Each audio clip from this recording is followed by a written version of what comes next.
Hello, this is Micah Goodman with the Writing Center at Southeastern. Today we'll be learning about the literary present tense.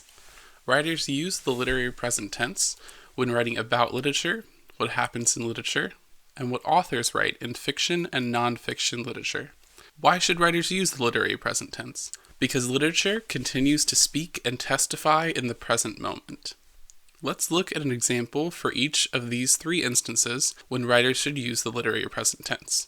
In this example of writing about literature, the writer does not use the literary present tense because she states, Jane Austen's Pride and Prejudice was a fictional novel.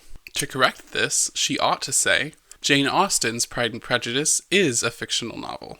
By switching the verb from is to was, the writer no longer refers to Pride and Prejudice in the past tense. Instead, she now uses the literary present tense.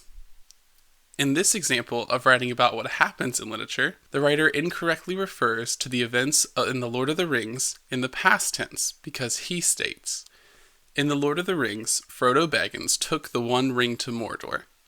To correct this error, the writer should say that, in The Lord of the Rings, Frodo Baggins takes the One Ring to Mordor. In this example of writing about what authors write in literature, the writer does not use the literary present tense because she refers to Paul's writing in Philippians in the past tense. She states in Philippians, Paul explained, I press on toward the goal for the prize of the upward call of God in Christ Jesus. To correct this error, she should state that in Philippians, Paul explains, I press on toward the goal for the prize of the upward call of God in Christ Jesus. Now that we have looked at a few examples of how to move from the past tense to the literary present tense, here are some tips and tricks to help you to look for instances where you might not be using the literary present tense. An easy way to recognize past tense is to look for verbs that end in ed, such as said, explained, and clarified. Doing this will help you to quickly identify areas where you may not be using the literary present tense.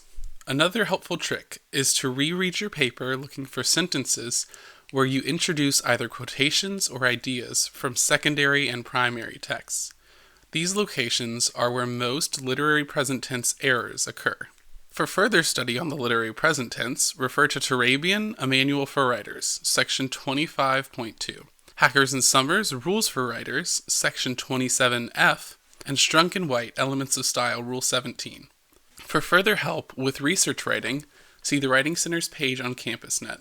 The link for this website is in the description, or visit our YouTube channel for more helpful videos. This has been Micah Goodman with the